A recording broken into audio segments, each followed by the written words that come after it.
Assalamualaikum warahmatullahi wabarakatuh.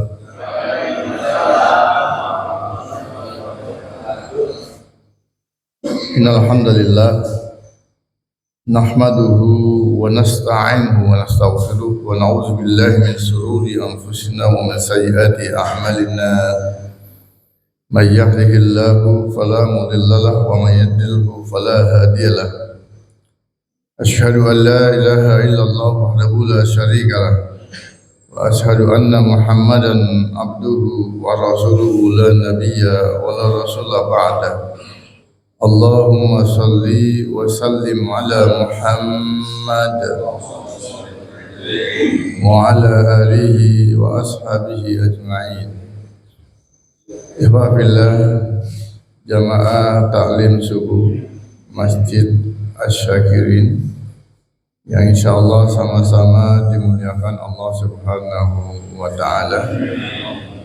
Alhamdulillah pada kesempatan pagi hari ini kita kembali dipertemukan oleh Allah dalam satu majelis yang insyaallah majelis ini merupakan majelis yang penuh dengan keberkahan dan ridho dari Allah Subhanahu wa taala.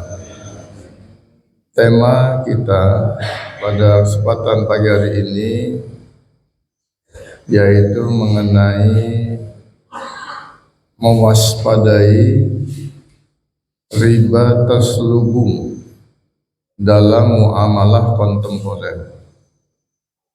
Ya. Tema ini sengaja saya angkat mengingat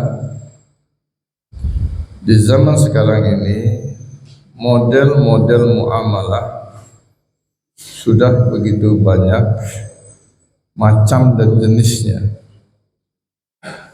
yang mana kita sama-sama tahu bahwasannya dalam bermuamalah itu hukum asal muamalah adalah boleh. Al-aslu fil muamalah al-ibahah. Dari hukum asal kita bermuamalah itu boleh. Ya, sampai ada satu dalil yang melarangnya. Jadi ini yang membedakan antara muamalah dengan ibadah. Kalau ibadah hukum asalnya adalah haram sampai ada dalil yang memerintahkannya, maka kita baru boleh melakukan satu ibadah. Ya. Nah, karena terkait dengan muamalah hukum asalnya boleh, maka kalau kita mau melaksanakan satu muamalah itu enggak perlu kita mencari dalilnya yang memerintahkan dalam bermuamalah. Nah, ini berbeda dengan ibadah. Kalau ibadah, ketika kita mau melaksanakan satu ibadah, maka yang harus kita cari pertama itu ada dalil yang memerintahkannya. Ini bedanya ya antara muamalah dengan ibadah.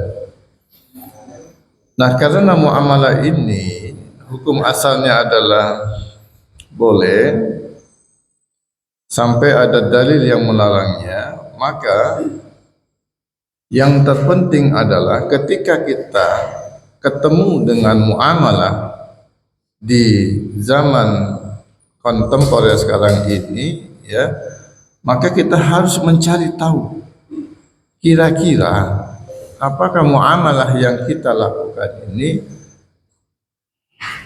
melanggar syariat Allah atau tidak. Nah, salah satu syariat Allah yang membatasi muamalah hambanya adalah terkait dengan masalah riba. Ya, jadi kalau kita baca ketentuan Allah terkait dengan riba, ya, ini harusnya ya kita di zaman sekarang ini berhati-hati, Pak. berhati-hati dalam melakukan satu muamalah.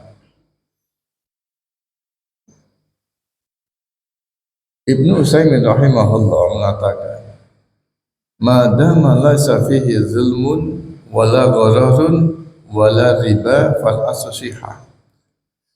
Selama dalam suatu muamalah, suatu transaksi yang kita lakukan, di dalamnya laisa fihi zulmun, di dalamnya tidak ada unsur-unsur kezaliman, wala gharar, tidak ada unsur-unsur gharar, wala riba, tidak ada unsur-unsur riba, al aslu sihah, maka hukum asalnya muamalah yang kita lakukan itu sah dan halal. Jadi parameter muamalah yang sah dan halal itu sebenarnya tiga. Pertama, adakah unsur kezaliman di dalamnya? Yang kedua, adakah unsur gharar di dalamnya? Dan yang ketiga, adakah unsur riba di dalamnya? Nah, kalau ada salah satu di antara tiga unsur ini, berarti muamalah kita ada mengandung keharaman. Ya, apalagi kalau ada tiga-tiganya, satu aja ada di antara tiga faktor ini, maka muamalah kita termasuk haram. Ya. Nah, saya tidak akan membahas ketiga sebabnya. Ya, saya akan bahasnya satu saja dulu dari sisi riba. Ya. Karena kenapa? Karena bicara riba ini, Pak, bicara riba ini berat sekali konsekuensinya kalau kita langgar, gitu kan? Nah, pertama coba kita lihat misalkan dalilnya dalam Quran surah Al-Baqarah ayat 275, di mana Allah Subhanahu wa taala berfirman, "A'udzubillahi minasyaitonir rajim. Alladzina ya'kuluna riba la yakumuna illa kama yakumul ladzi yatakhabbathu asyaitanu minal mas. Dzalika bi annahum qalu innamal bai'u mithlu riba wa ahallallahu al-bai'a wa harrama riba. Faman ja'ahu mau'izatun min rabbih fantaha falahu ma salaf wa amruhu ila Allah. Wa man 'ada fa ulaika ashabun nar hum fiha khalidun." Di dalam ayat itu ada beberapa informasi penting yang kita harus tahu. Yang pertama, Allah informasikan bahwa orang-orang yang suka makan riba nanti di saat hari kebangkitan, kata Allah, la yakumuna illa kama yakumul ladzi yatakhabbathu asyaitanu minal mas. Tidak akan bisa berdiri kecuali seperti berdirinya orang gila yang kemasukan setan. Ya, udah gila kemasukan setan. Kira-kira gimana gayangannya ya? Ya bisa berdiri di saat hari kebangkitan ya. Dibangkitkan dari kubur, dia nggak bisa berdiri kecuali berdiri seperti orang gila yang kemasukan setan. Itu yang pertama. Kemudian yang kedua, Allah menegaskan di dalam ayat tersebut bahwasanya wa ahallallahu al-bai'a wa harrama riba. Allah menghalalkan yang namanya jual beli dan mengharamkan yang namanya riba. Jadi ayat ini memberikan informasi kepada kita bahwa ketika kita berhadapan dengan masalah riba dalam melakukan suatu muamalah, maka untuk bisa mendapatkan solusi supaya kita tidak terjerat dengan riba yang haram ini, maka kita bisa mencari akad yang berhubungan dengan jual beli yang halal. Artinya Allah kasih solusi itu. Kalau riba itu haram, maka jual beli halal.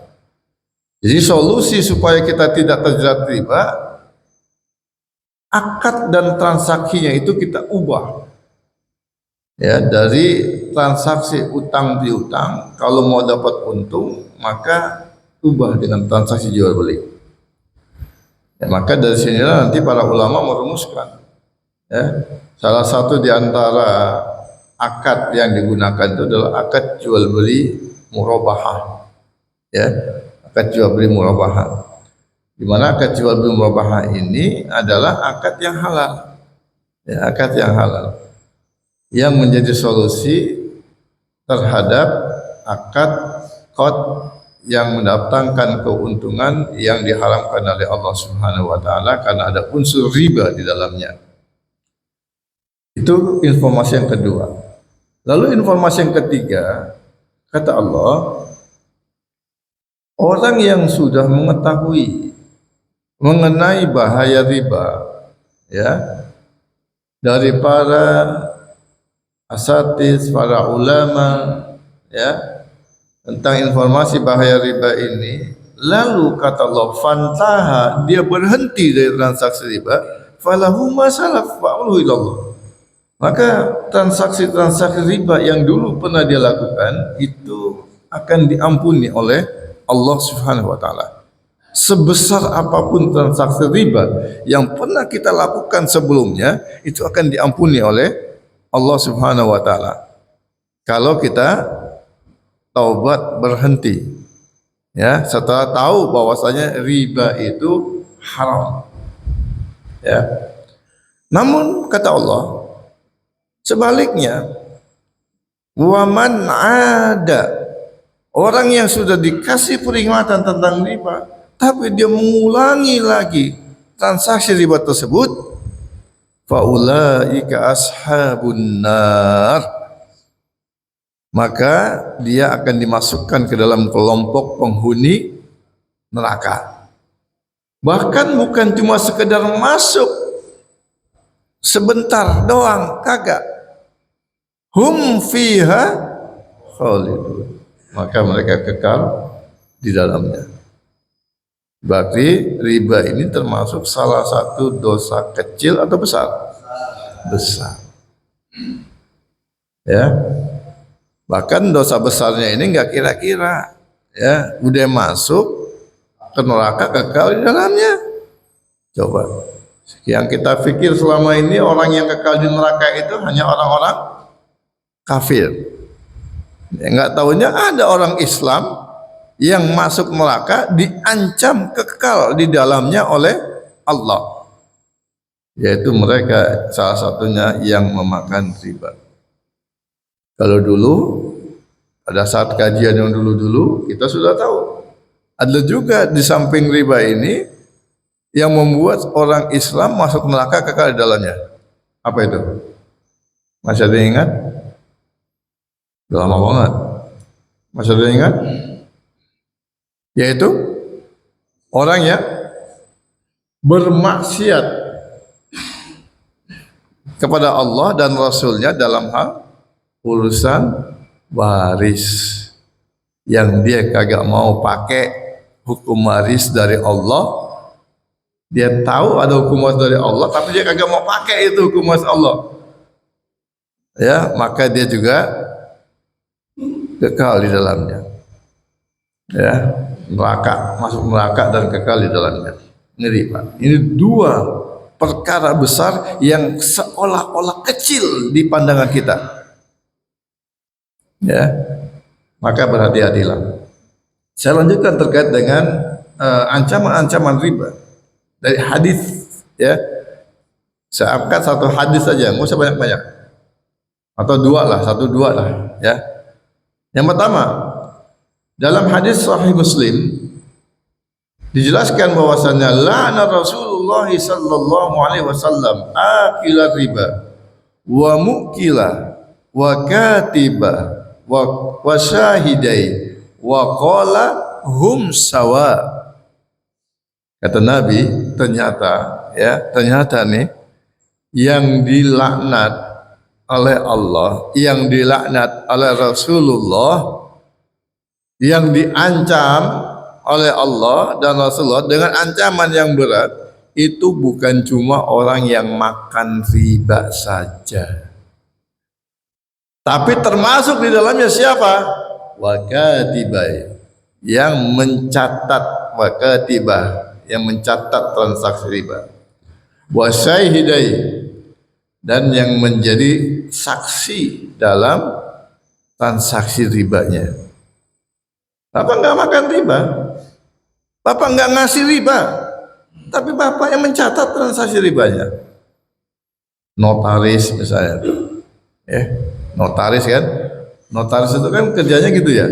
Kalau ada orang yang transaksi utang piutang, ya, terus dia melegalkan kan, melegalkan dalam bentuk catatan, ya, dinotariskan supaya kuat posisinya kan gitu.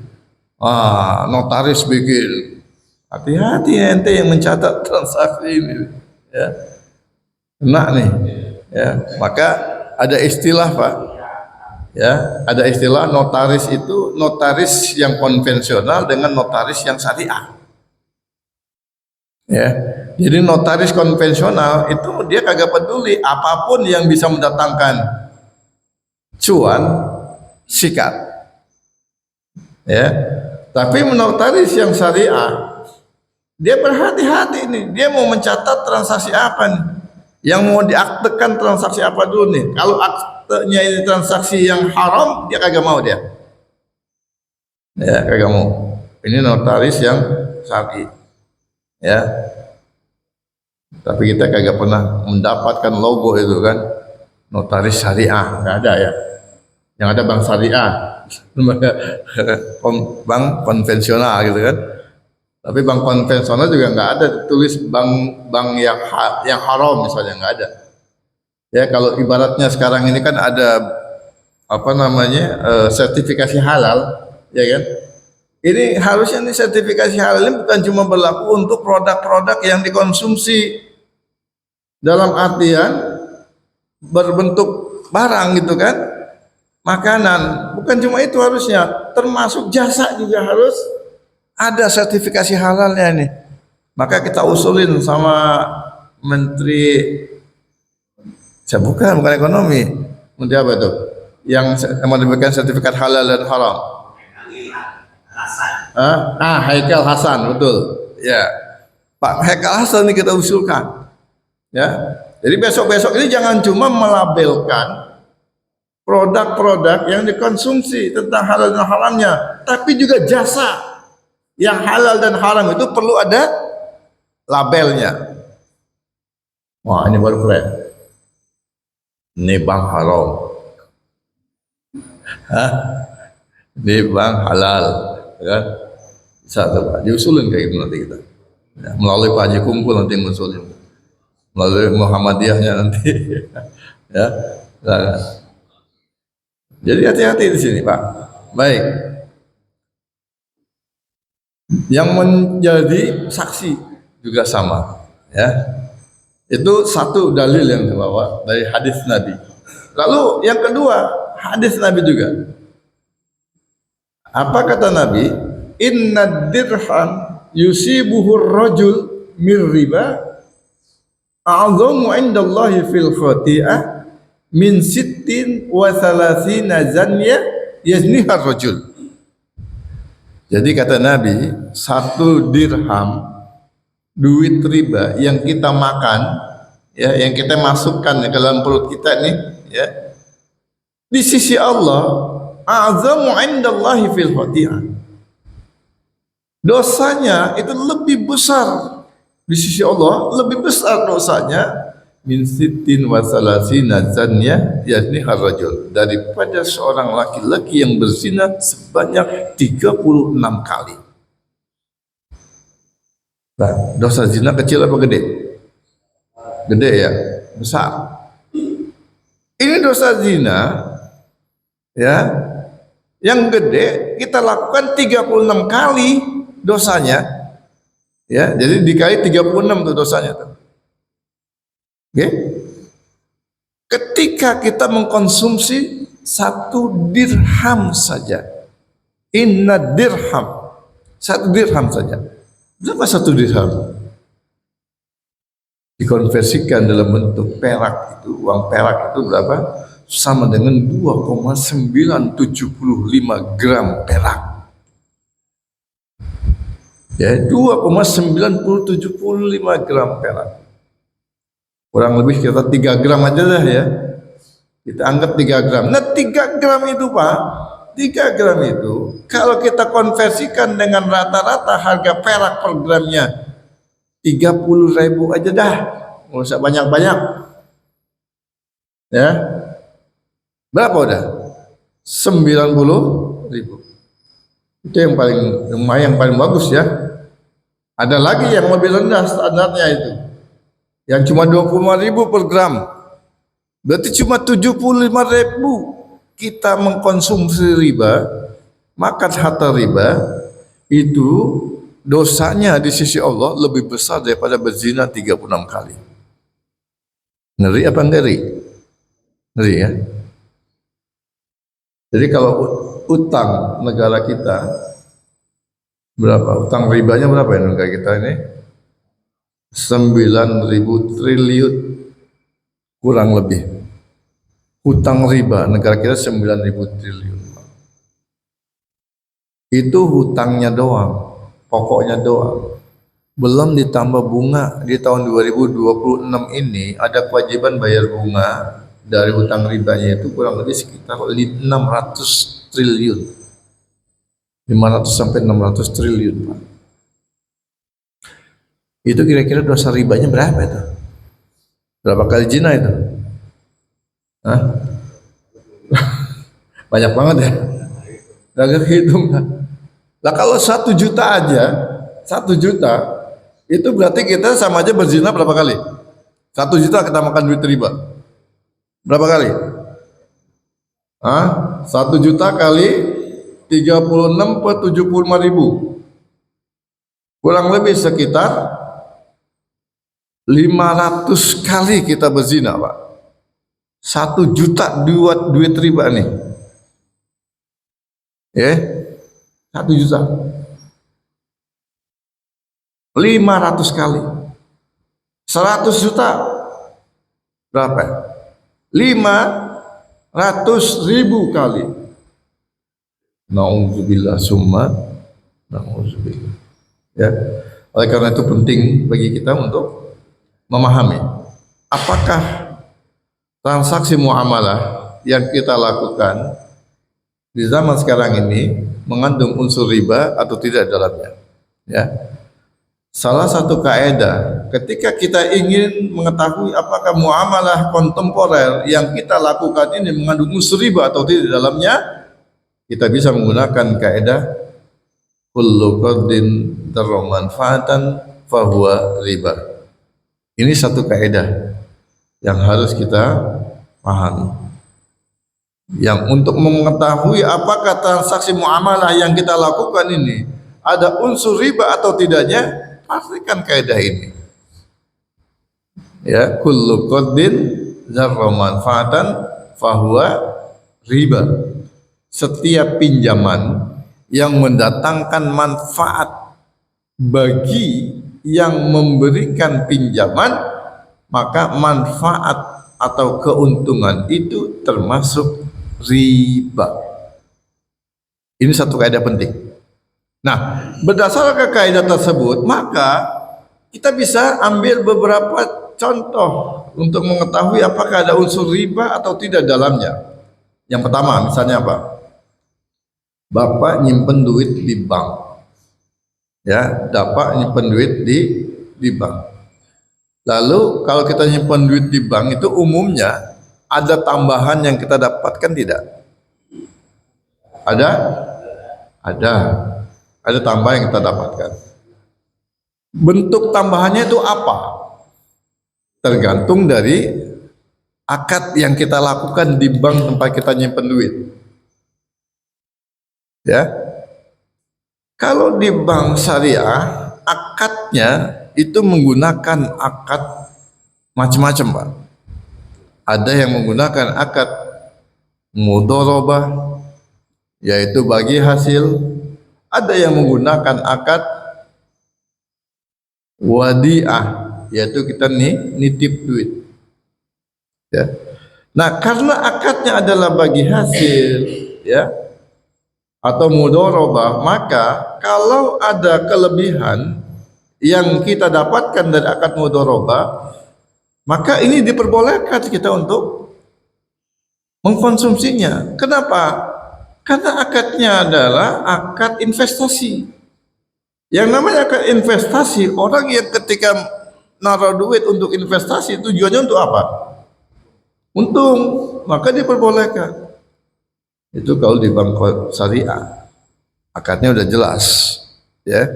Sementara kalau kita di bank konvensional, itu akadnya akad apa, Pak? Bapak nyimpen duit di bank konvensional, akadnya akad apa?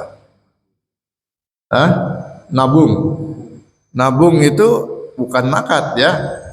Apa namanya? Akad ya, kalau nabung itu tujuannya apa? Nah, untuk mengetahui hakikat daripada akad yang kita lakukan itu akad apa, ya kita lihat, ya, konsekuensi daripada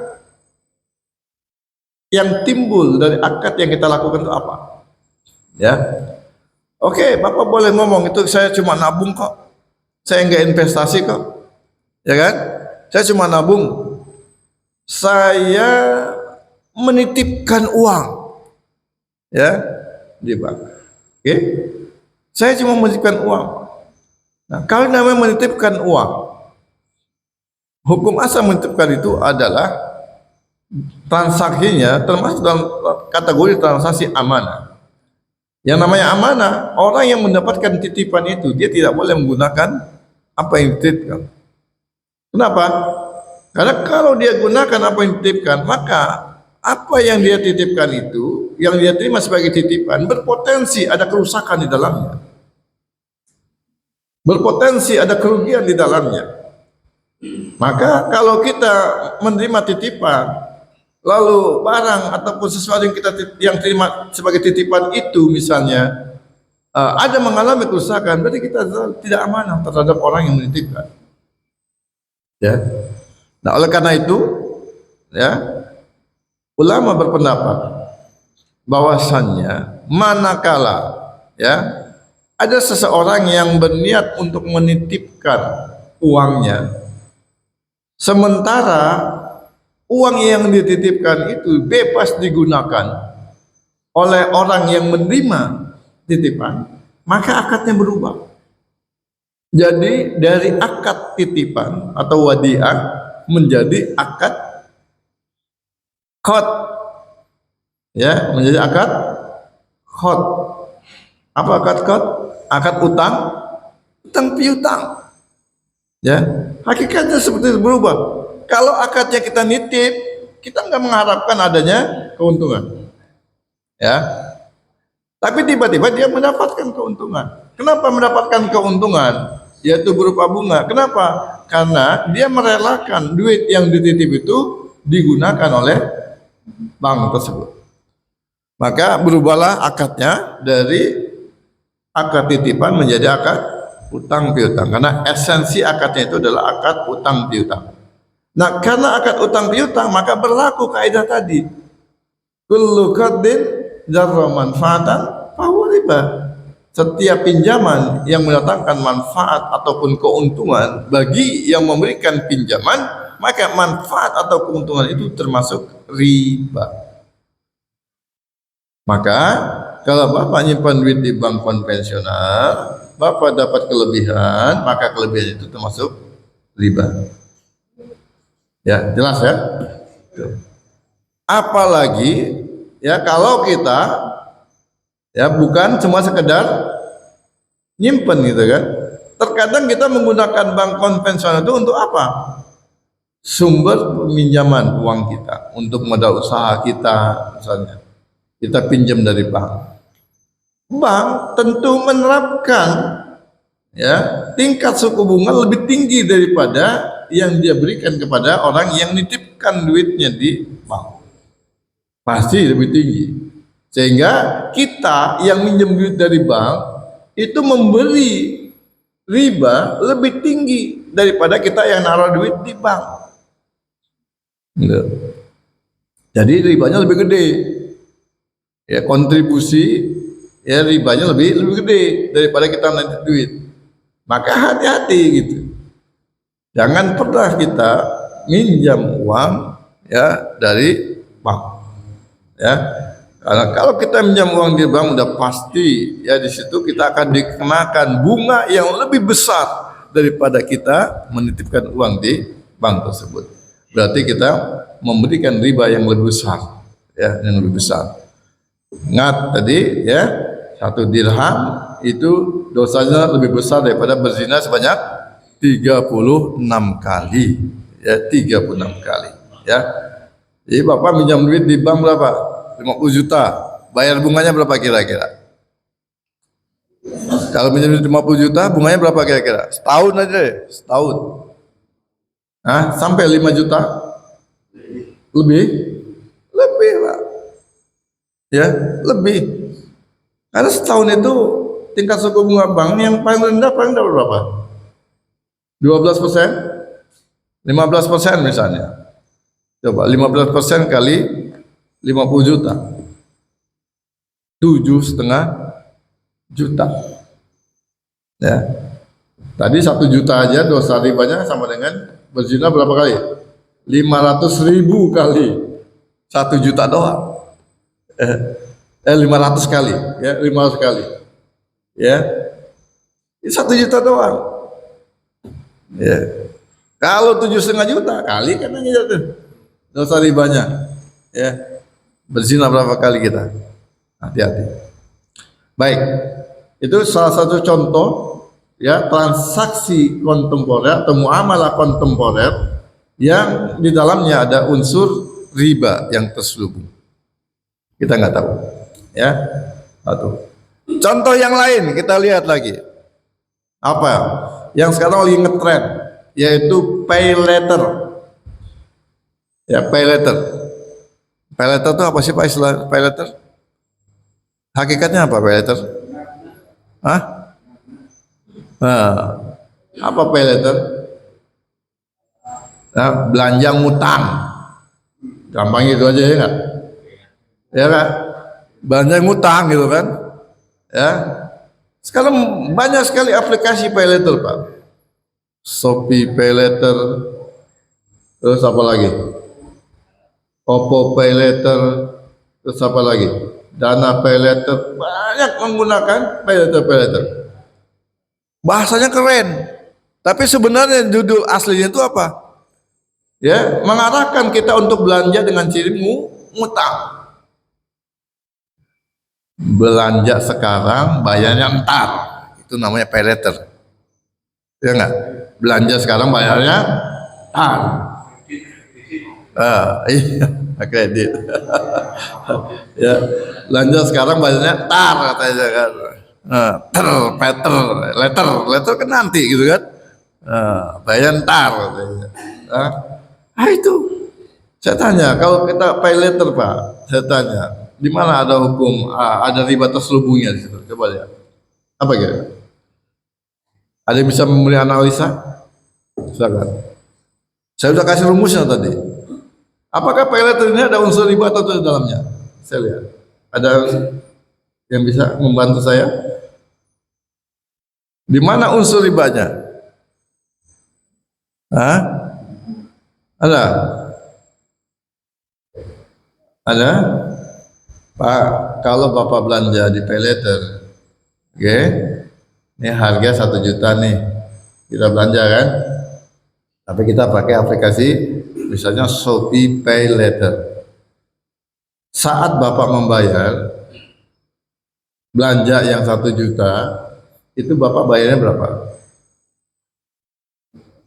Bayarnya berapa? 1 juta juga atau lebih? Lebih. Ya, saya tanya, boleh nggak? Ya, kita belanja 1 juta, terus karena kita ngutang, lalu kita bayarnya berlebih dari 1 juta, boleh nggak? Boleh tidak?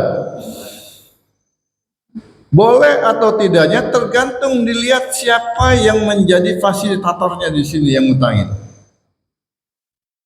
Kalau yang ngutangin itu adalah pihak pedagangnya langsung,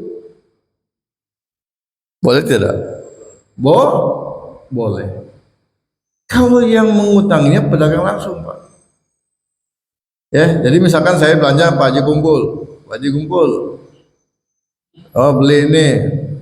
Nilai berapa? 1 juta. 1 juta kalau cash Pak Ustadz. Ya.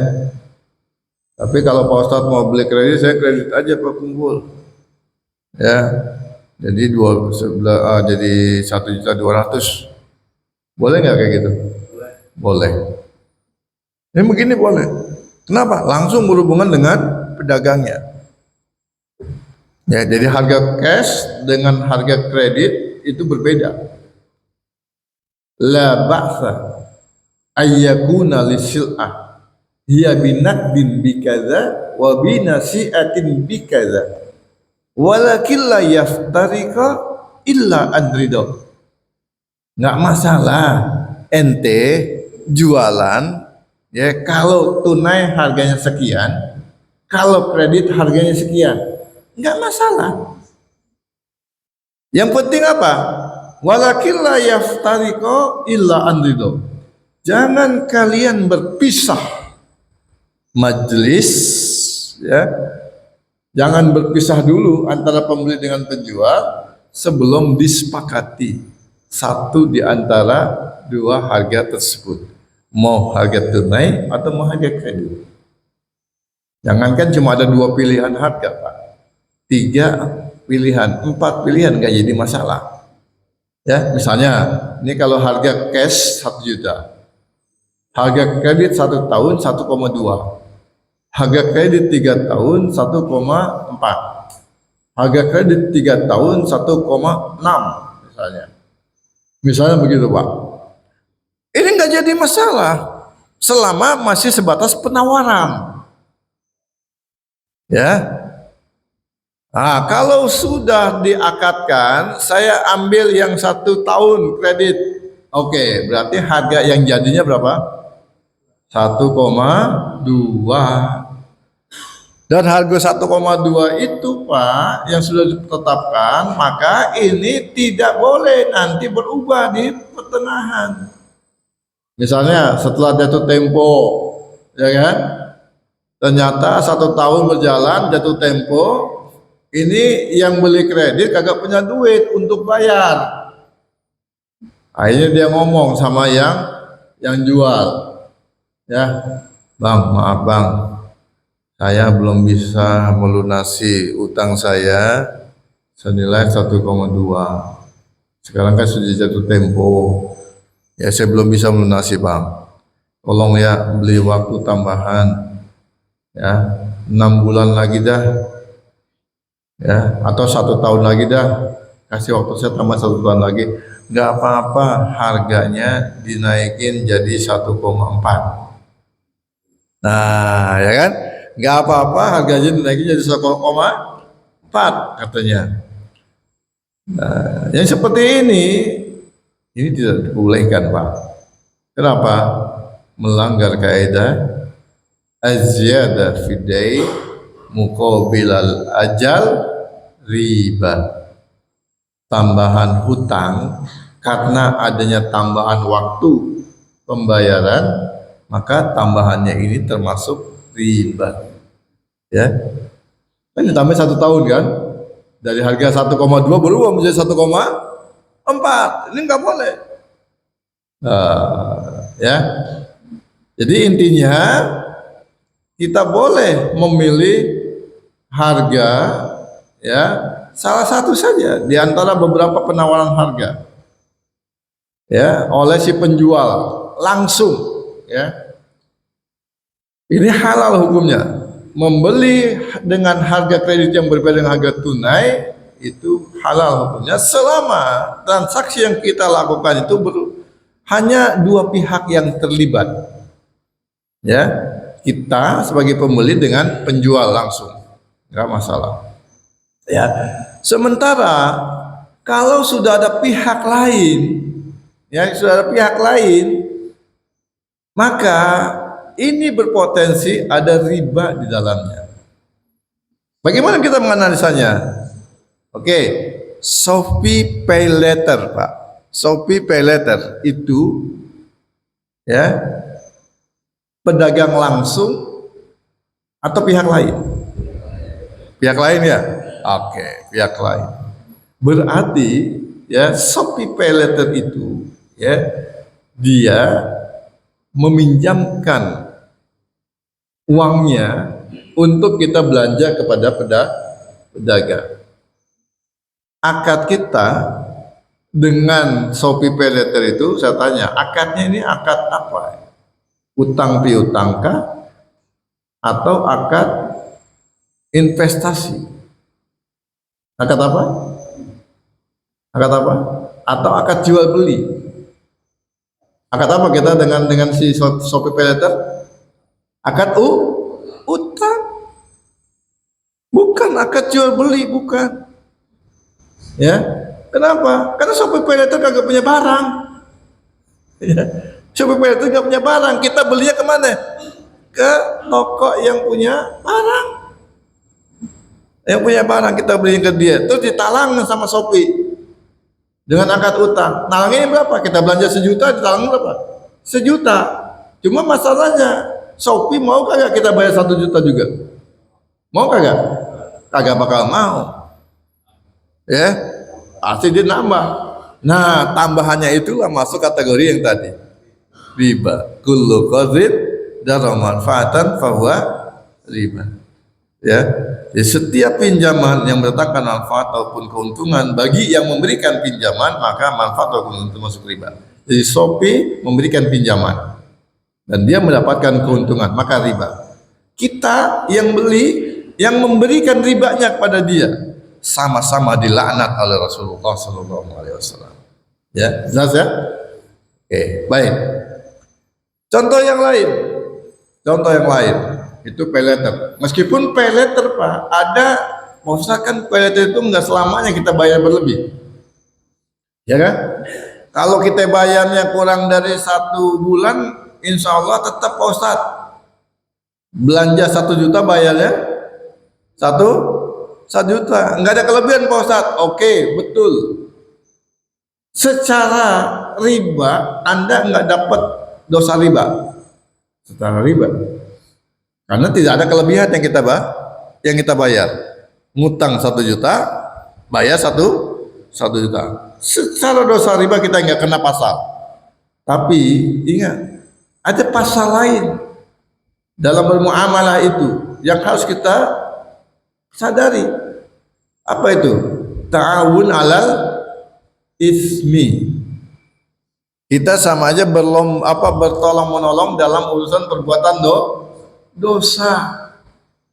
Ya. Karena kita beli di Shopee Pay Later, ya, maka Shopee Pay Later itu merasa ya akan mendapatkan banyak peminatnya, sehingga dia terus ya mendapatkan respon positif daripada umat Islam. Karena dia mendapatkan respon positif dari umat Islam, maka keberadaan Shopee Pay Later akan terus ya beroperasi. Ya, coba kalau kita kagak mau, ya kira-kira masih tetap jalan nggak? Kagak, Pak. Ya, karena kita umat Islam yang kena perangkap, ya dia semakin besar. Nah, karena di dalamnya juga di situ ada orang yang membeli, ya, dan dia bayar juga kurang dari 1 bulan, termasuk dia yang membesarkan juga, gitu. Ya, maka hati-hati di sini. Baik, itu terkait dengan pay later. Ya, kemudian permasalahan yang lain, Pak, dalam muamalah kontemporer yang kita temukan misalnya. Di sini sebenarnya saya ada mencatat ada sekitar 10, 11, 12 contoh muamalah kontemporer, tapi saya pikir nggak cukup waktunya untuk kita bahas semua. Ya, hanya beberapa saja yang akan saya bahas di sini. Ya, Yang kedua, yang berikutnya Pak, yang ketiga. Ya. Yang ketiga yaitu ketika ada biaya administrasi yang sifatnya proporsional dengan pinjaman. Ini kita sering Pak dalam muamalah sehari ini mendapatkan ada model transaksi yang dikenakan biaya admin, tapi biaya adminnya itu besarannya proporsional dengan pinjaman. Ya. Jadi biaya admin diperbolehkan hukum asalnya. Ya. Biaya admin diperbolehkan hukum asalnya. Namun yang sifatnya adalah real cost, Pak. Ya. Jadi bukan dikaitkan dengan besaran pinjaman. Ya, kita ambil contoh aja ya, sederhana, misalnya di koperasi, Pak. Koperasi simpan pinjam, KSP. Oke. Ada nggak bunga di situ, Pak? Koperasi simpan pinjam ada bunga tidak? Tidak ada. Adanya apa? Biaya administrasi. Bapak pinjam ya di bank, di koperasi tersebut, KSP tadi, misalnya 1 juta, pinjam 1 juta. Itu adminnya berapa? Berapa adminnya? 100.000. 1.100.000. Oke. Saya tanya, kalau Bapak minjem lagi misalnya 2 juta, adminnya sama tidak? Tidak. Jadi berapa? 200.000. Terus ya berlipat-lipat sesuai dengan besaran pinjaman yang kita lakukan. Nah, saya ingin tanya Pak, ngurusin pinjaman 1 juta dengan ngurusin pinjaman 10 juta, kira-kira real cost-nya sama tidak? Sama tidak? Sama. Nah, karena real cost-nya sama Pak, ya, maka seharusnya kalau memang tidak ingin dikatakan riba, admin ini, ya, itu jangan dibedakan antara mereka yang minjam 1 juta dengan yang minjam 10 juta. Jangan dibedakan. Kalau mau kita biaya adminnya itu dianggap sebagai real cost. Apa sih real cost itu, Pak? Ya biaya yang nyata keluar untuk ngurusin pinjaman itu. Contoh, untuk memberikan pinjaman misalnya kan, seseorang mau mengajukan pinjaman, tentu ada biaya survei. Betul kagak? Ya, ada surveyor datang. Ongkos pulang pergi berapa itu surveyor? Ya. Terus pada saat sudah disetujui, maka kemudian tanda tangan akad. Di dalam tanda tangan akad itu Pak, berapa materai yang dikeluarkan? Cukup 1? Enggak cukup. Karena nanti ada beberapa lampiran yang harus diselesaikan, yang harus disiapkan gitu kan. Itu dihitung real cost tuh. Terus biaya fotokopi atau biaya printnya berapa, masuk situ real cost. Itulah biaya yang betul-betul nyata keluar dalam proses pinjam meminjam, dan itu yang halal untuk diambil dari si peminjam, halal ya. Nah, ini kan kagak ya kan, dibeda-bedain gitu ya. Jadi ini menjadi haram hukumnya. Oke ya, jadi jangan kalau ada ketemu dengan tempat pinjaman ya yang menggunakan biaya admin yang berbeda-beda antara pinjaman yang satu dengan pinjaman yang lain, pokoknya ya itu menjadi haram, ya menjadi riba. Baik, kemudian contoh yang lain terakhir ya, 4 aja saya bahas ya, 4 aja. Karena nanti setelah ini mau ada diskusi ya. Ya Pak Haji ya, ada diskusi kan ya. Oke, baik. Yang keempat Pak, sekarang lagi ngetren Pak, yang namanya beli emas dengan sistem nyicil. Betul? Ada? Banyak ya? Banyak sekali. Beli emas dengan sistem nyicil. Ya. Apalagi zaman sekarang lagi ngetren ini, emas ini luar biasa. perkembangan harganya. Kemarin sempat mencapai angka 3,5 juta sebelumnya. Meskipun sekarang turun lagi di angka 2,8. Padahal Pak, harga emas di bulan Februari tahun 2024 itu masih sekitar 1,2, 1,3. Luar biasa ini Mas, ya. Hanya dalam waktu 2 tahun kurang lebih mengalami lonjakan harga sampai 2-3 kali lipat, ya. Ini merupakan daya tarik tersendiri, terutama bagi lembaga perbankan. Wah, ini potensi nih, peluang ini katanya, ya kan? Peluang. Pasti orang yang banyak pengen beli emas nih.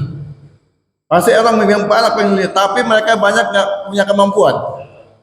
Maka caranya adalah bank itu menerbitkan produk yang namanya beli emas dengan sistem nyicil, kredit emas, baik bank konvensional maupun bank syariah. Pertanyaannya, bolehkah kita membeli emas dengan sistem nyicil? Boleh. Kalau di bank konvensional sudah jelas tidak boleh, ya kan? Kenapa? Di bank konvensional ya jelas. Kenapa? Karena akadnya kita akad utang piutang itu, ya, dengan bank konvensional yang mendatangkan kelebihan. Oke. Tapi kalau di bank syariah, ini akadnya sudah berubah Pak, menjadi akad apa? Akad jual beli, murabahah. Nah, akad murabahah, jual beli. Tadi kan di ayat yang saya baca di awal, itu solusi untuk mengubah, ya kan? Akad itu riba menjadi halal adalah dengan cara merubah akadnya dari utang piutang menjadi akad jual beli. Ya. Nah, kalau akad jual beli maka berlaku rukun jual beli seharusnya. Apa itu rukun jual beli? Satu, ada dua pihak yang melakukan akad. Dalam hal ini adalah pembeli dan penjual. Oke, bank syariah penjualnya, kita nasabah sebagai pembelinya. Rukun yang pertama terpenuhi, alhamdulillah. Ya. Rukun yang kedua, apa itu? Harus ada makud alaihnya. Makud alaih itu apa? Objek barang yang diperjualbelikan. Ada apa kagak waktu kita akad jual beli itu? Ada kagak barangnya? Ya, kalau kagak ada barangnya, artinya rukunnya terpenuhi tidak? Terpenuhi tidak? Tidak. Kalau rukun tidak terpenuhi, Pak, maka terjadi nggak akad jual beli? Tidak. Nah, baru satu rukun nggak terpenuhi. Rukun yang ketiga apa? Jual beli sigot. Ijab kabulnya ada, akidahnya ada, tapi makud alaihnya, objeknya nggak ada, nggak terjadi jual beli di situ. Ya. Nah, bagi mereka yang mendukung pendapat bahwasannya jual beli kredit emas itu diperbolehkan, ya, silakan itu kita jadikan sebagai sandaran kita. Dalam rukun jual beli harus terpenuhi 3 syarat tadi. Kalau tidak terjadi salah satunya, berarti jual belinya tidak sah. Ya, kalau bagi mereka yang berpandangan bahwa jual beli emas dengan sistem kredit itu diperbolehkan, silakan. Saya hanya ingin mengingatkan itu 3 tadi harus terpenuhi. Karena sekarang modelnya macam-macam Pak. Kita beli emas nih, apalagi emasnya emas digital, ya enggak? Emas digital, ada barangnya tidak? Tidak ada. Kita cuma ngasih duit doang, ya kan? Terus nanti terkonversi di situ. Barangnya kagak ada, nggak terpenuhi. Rukun jual beli yang kedua, tidak boleh. Ya kan? Ada lagi dengan sistem beli emas yang nyicil. Ya, nyicil misalkan per gram, per setengah gram, ya. Berapa gram masih terkecil berapa? 0,1 ada 0,1. Beli emas 0,1 gram, harganya berapa? Misalnya 500.000, kita taruh duit 500.000 di bank. Saya tanya, emasnya ada kagak? 0,1 gramnya ada kagak? Nggak ada, nggak terpenuhi lagi ini. Oh, hati-hati nih. Ya, bagi mereka yang mendukung pendapat memperbolehkan beli emas dengan senyisir. Tapi kalau saya termasuk dalam pihak yang tidak sependapat dengan membolehkannya cicilan emas. Kalau yang berpendapat boleh itu karena menggunakan dasarnya itu adalah fatwa MUI nomor 77 tahun 2010, Pak. Dari fatwa MUI itu memang ada yang mengatur bahwasanya boleh boleh kita membeli emas itu dengan sistem nyicil, itu boleh. Jual beli emas dengan sistem nyicil boleh. Itu kenapa? Karena asumsinya menurut MUI, fatwa MUI itu asumsinya bahwa emas yang ada sekarang ini berfungsi bukan seperti emas pada zaman dulu. Kalau emas zaman dulu itu ya berfungsi sebagai mata uang. Kalau sekarang emas itu hanya seperti barang biasa. Ya, karena hanya seperti barang biasa, maka layaknya seperti barang biasa, mobil, rumah, itu maka diperbolehkan jual belinya dengan sistem kredit. Karena kita boleh membeli mobil dengan sistem kredit, boleh membeli rumah dengan sistem kredit, tapi syaratnya apa? Sesuai syariah, gitu kan? Kayak gitu aja. Nah, sekarang masalahnya adalah emas juga boleh katanya, karena hakikatnya emas itu sama dengan sil'ah ataupun barang-barang yang seperti barang yang lainnya, maka diperbolehkan. Nah, baik. Sementara dalam pandangan ya ulama yang tetap mengharamkan jual beli emas dengan cicil itu, pandangannya apa? Emas dari dulu sampai sekarang ya itu tetap, Pak. Fungsinya adalah sebagai alat ukur. Ya, berfungsi sebagai alat ukur. Ternyata sekarang negara-negara dunia manapun yang menjadi patokan harga itu harga mobil, rumah, atau harga emas? Harga emas. Artinya fungsi emas dari dulu sampai sekarang masih tetap berlaku sebagai alat ukur.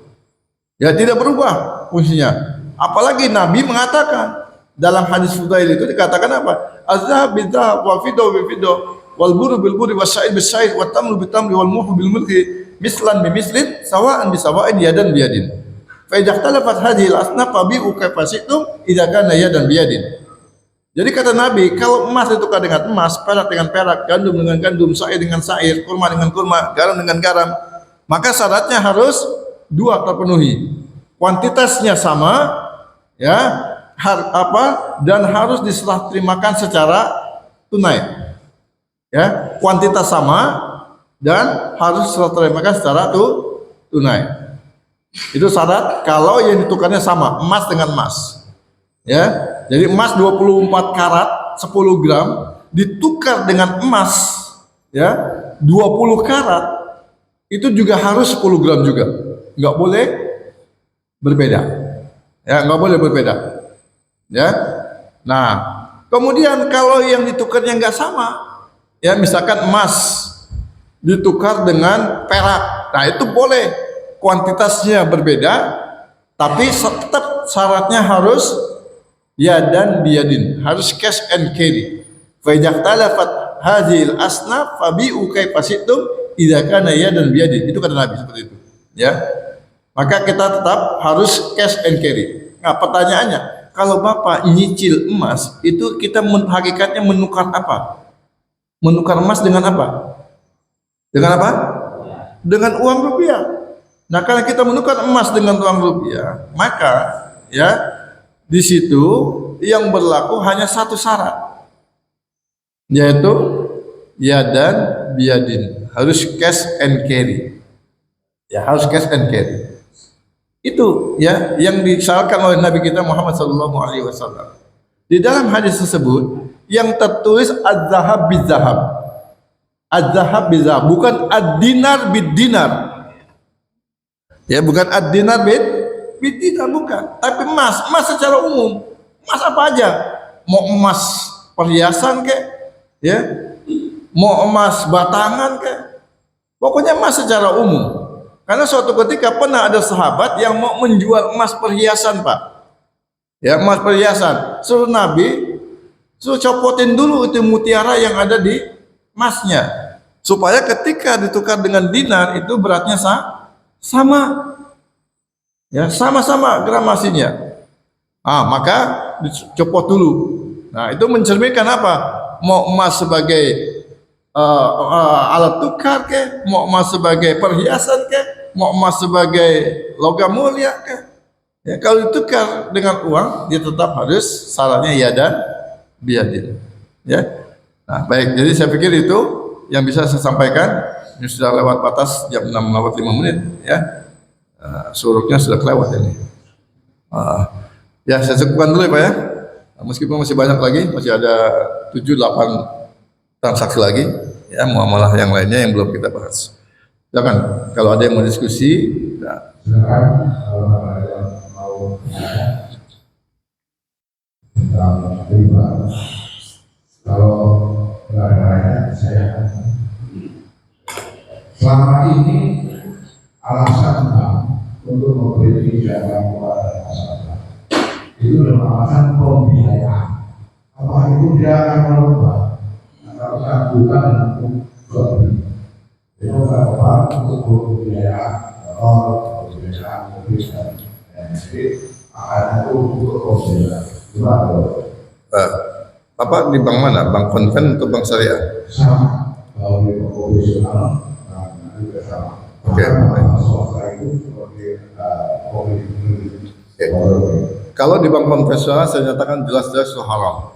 Karena saya katakan di bank konvensional, ya, akad yang kita pakai apapun transaksinya itu akadnya hanya satu. Itu akad apa? Akad ngutangin. Ya. Maka haram hukumnya di bank konvensional. Jadi di leasing konvensional Bapak haram hukumnya. Ya, di bank konvensional haram hukumnya. Ya, kita membeli sesuatu dengan sistem kredit. Ya.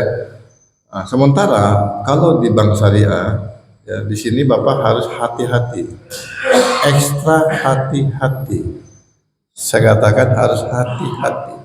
Kenapa? Karena tidak semua bank syariah itu menjalankan prinsip syariah. Ya, tidak semua bank syariah menjalankan prinsip syariah. Fatwa yang digunakan udah benar. Ya, fatwa DSN tentang murabahah sudah benar. Dasarnya juga jelas, tuh kan. Jadi akadnya adalah akad murabahah atau akad jual beli. Oke? Tapi ingat, apakah sekali lagi, apakah rukun dalam jual beli terpenuhi dalam akad murabahah tersebut? Kalau tidak terpenuhi rukun jual beli dalam akad murabahah tersebut, maka ya kembali lagi bahwa jual belinya ini tidak halal, tidak sah, ya kan?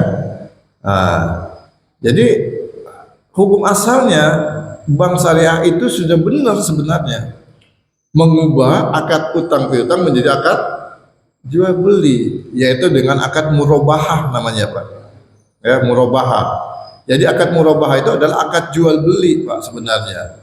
Ya, dengan sistem kredit.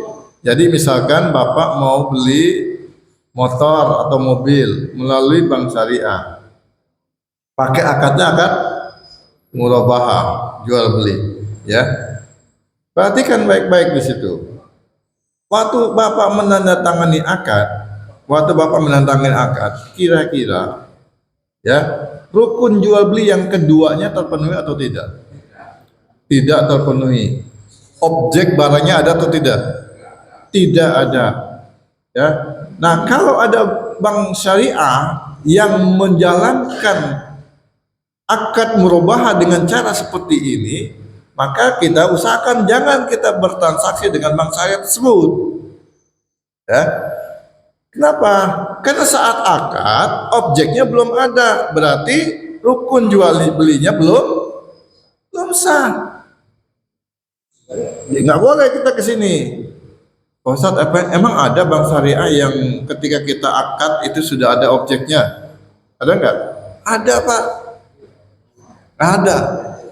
Saya sudah pernah mengintegrasi, ya, bukan mengintegrasi bahasanya. Saya pura-pura jadi nasabah gitu kan. Saya pura-pura jadi nasabah di suatu bank, ya, dan ternyata mekanisme yang dijalankan oleh bank tersebut itu benar, ya, benar, ya.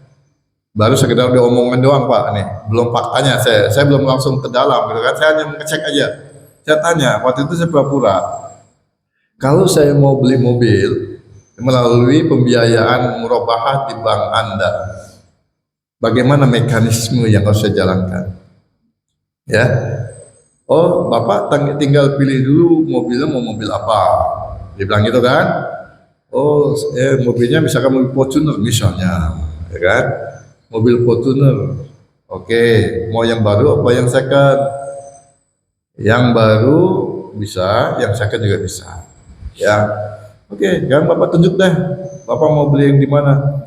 Oh, di sana ada dealer di sana. Ya sudah. Setelah ditunjuk, ya, maka saya belum akad itu dengan pihak bank belum akad. Nanti bank akan membeli dari dealer yang bersangkutan. Jadi banknya tadi beli dulu. Setelah dibeli, mobil serah terima, mau masih di garasinya si dealer atau mau dibawa ke halamannya bank, nggak jadi masalah. Yang penting sudah serah terima dulu. Begitu, ya, udah serah terima. Setelah serah terima, Pak, baru nanti Bapak ke kantor, katanya kan, kita tanda tangan akad. Misalnya harga Fortuner 500 juta, misalnya, waktu beli di dealer 5 juta. Ini terserah bank mau beli langsung bayar 5 juta nggak ada masalah, atau bank mau bayar dulu misalkan tanda jadi aja 50 juta juga nggak masalah. Ya, nggak masalah dia mau beli tunai 105 juta cash semuanya nggak masalah, mau dia beli kredit bank itu misalkan 50 juta nggak jadi masalah. Yang penting mobil itu sudah menjadi milik bank dulu. Nah, setelah dia membeli baik dengan tunai maupun dengan kredit tadi, dengan nyicil tadi, baru nanti bank itu, ya, mengajak saya sebagai nasabah untuk tanda tangan akad, Pak. Nah, ini kan tadi 5 juta harganya. Terus waktu tanda tangan akad, saya tanya sama bank misalnya, Bapak mau akad untuk murabahah yang berapa tahun? Kalau setahun harganya jadi sekian, 550 misalnya. Kalau 2 tahun jadi 600 juta misalnya, kayak gitu. Ya. Ya udah, saya 1 tahun aja, Pak. Nah, misalnya kayak gitu kan, saya 1 tahun enggak, selesai berarti harga 550 juta. Bapak punya DP berapa? Gitu kan? Nah, saya punya DP 100 juta. Oke, berarti sisanya 450 juta dibagi 12 bulan. Ya, jelas. Nah, selesai. Ini sesuai dengan syariah. Yang kebagian sesuai dengan syariah. Ya, gitu Pak Haji Kumpul.